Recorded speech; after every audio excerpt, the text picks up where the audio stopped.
back to the Daily Grind. Thanks for checking out the channel. Make sure to hit subscribe if you're new and hit thumbs up if you're not a baby back bagel biting bitch boy, cause you know what time it is. It's full time. MMA. Joe Rogan, the UFC's commentating and podcasting extraordinaire, is just one of many UFC personalities and MMA media members to come out and criticize the UFC's recent decision to place Michael Bisping in his second fight in just 3 weeks after being knocked down by George St. Pierre and choked out by George St. Pierre. Now he's fought Kelvin Gastelum over the weekend in the main event of UFC Shanghai, where he was knocked out again. And in that, a lot of people are coming out and saying, yo, I mean, no commission in the world would have allowed this. For one, why did the commission allow this? Why did Bisping's team allow this? You know, hindsight's 2020. When the fight was first announced, a lot of people were like, yo, Michael Bisping, much respect for him taking the fight, but, you know, is this safe? And now that Michael Bisping's been knocked out in the first round, everybody's like, yo, what the hell just happened? Why did we even let that happen? I mean, if Bisping would have won, it might have been a different tune, but a lot of people didn't expect that. I mean, going into the fight, Michael Bisping was like a 3-1 underdog, and with him just being likely concussed in his last fight on top of being choked unconscious, it's just kind of iffy with today's standards of, you know, the UFC's already being sued by Mark Hunt for, you know, not really negligence, like, you know, as far as fighter safety, but as far as he's suing them for putting his safety at risk, like, because he's saying Brock Lesnar, the UFC knew Brock Lesnar was like on steroids and they conspired against him and blah blah blah. You know, Mark Hunt's had that lawsuit going on for a while. We understand that, but also there's the fighter union. I don't know the exact name of it. Randy Couture and Leslie Smith. I don't know what it is. The something fighter union. But they just had a recent hearing where the judge was like, you know, blasting a UFC executive, telling him, how are you going to tell me that the UFC is going off of ranking? You know, the UFC's been, it seems like, in a rough spot. So as far as, you know, on all fronts, I mean, they've got a lawsuit going on over here. They've got the union lawsuit going on over here. They just bought the company, so, you know, they're in debt. So the UFC's got a lot on their plate. So for them to allow Michael Bisping to fight, the former champion, you know, there's a lot of eyes on this fight, being Michael Bisping just main evented Madison Square Garden at UFC 217, the biggest card of the year. So for him to be fighting again so soon, everybody's paying attention to at least the results. Even if they couldn't wake up at 6 in the morning to make the Shanghai card, everybody's checking the results. So when they see Michael Bisping gets knocked out again, you know, for the second time in 3 weeks, people are going to raise a eye to that and say, yo, what the hell's going on? How is that safe? And that's what's going on.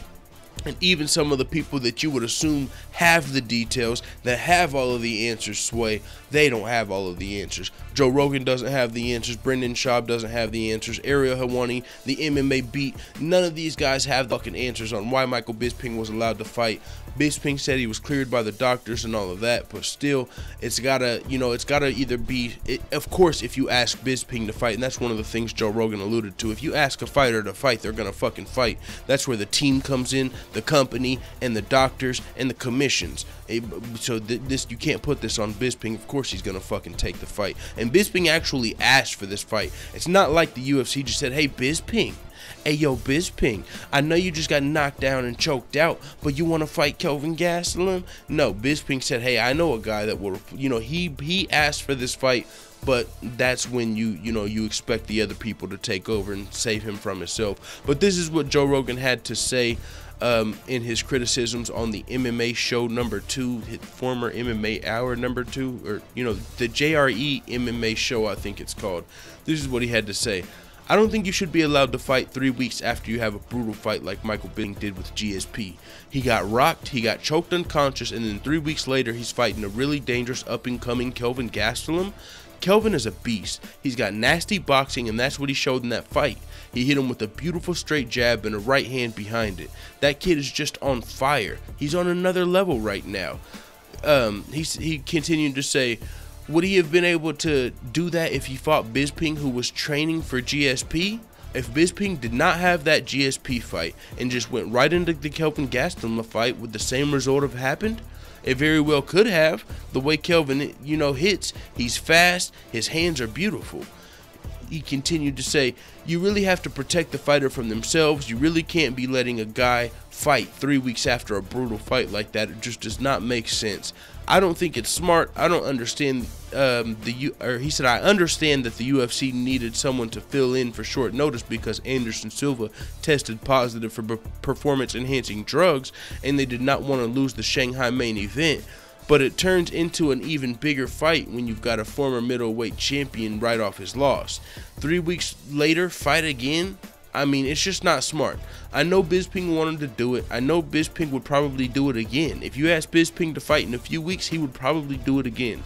Someone was talking about him fighting in England, probably in March. Boy, that's less crazy. Still crazy.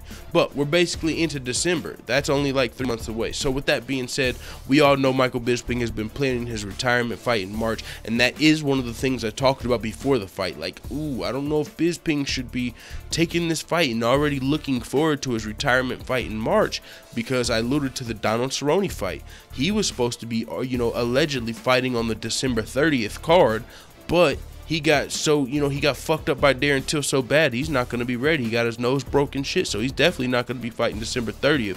I mean, we had boy Cerrone and one of his teammates, Joe Schilling, coming out and saying, yeah, man, we already know who the next opponent is, but he's got to get through Darren Till first. Just can't wait to tell you guys, we can't legally sign the contract because you can't have 2 fights booked, but just wait. After we fucking beat Darren Till, we're going to have a big fight coming up. And it's just like, ooh, be careful.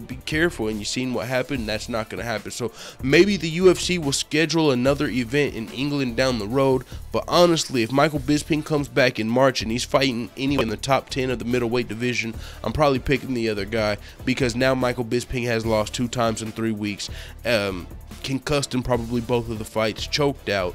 And if you're telling me that that same guy's coming back in a couple of months and he's got to go start the camp earlier than that, I mean, it's just hard. So I think Michael Bisping needs a little time off. I don't understand. He doesn't need to be in a rush to, retire. He probably just wanted to do it soon, and since they're going to England in March, like, that's the best time. But maybe they'll go to England a little bit later, or maybe they'll do some rescheduling, make, Darren Till that main event, Michael Bisping come March, something like that. But hopefully, for our sake, for Michael Bisping's sake, he doesn't have to come back and main event that March card, or he's probably not even going to be main eventing if it's like a fucking pay-per-view, honestly, at this point. He'll probably be fighting a guy in the top 6 to 15 range at middleweight. I mean, with that being said, it is what it is.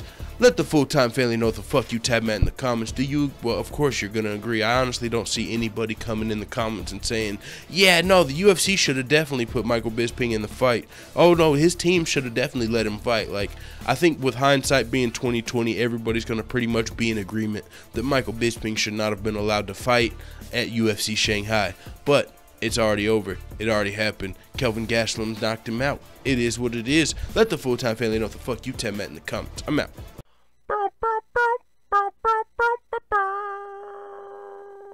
Da da da da da. It's the motherfucking DOG.